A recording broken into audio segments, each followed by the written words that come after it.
భారతీయ విశ్వవిద్యాలయ కమిషన్ సిఫారసు మేరకు తీసుకువచ్చిన చట్టం.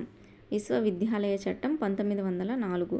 ఉచిత నిర్బంధ విద్య కోసం లెజిస్లేటివ్ కౌన్సిల్లో తీర్మానం పెట్టిన మొట్టమొదటి భారతీయుడు గోపాలకృష్ణ గోఖలే.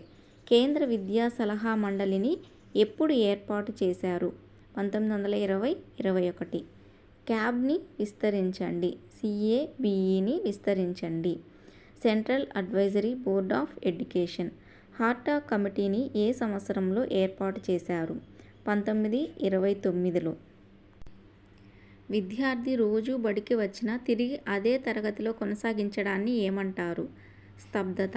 కేంద్రంలో విద్యాశాఖను ఎప్పుడు ఏర్పాటు చేశారు? 1945లో. మాధ్యమిక విద్యా కమిషన్ అధ్యక్షులు ఎవరు? మొదలియార్. మాధ్యమిక కమిషన్ మాధ్యమిక విద్యను ఎన్ని సంవత్సరాలుగా పేర్కొన్నది? 7 సంవత్సరాలు.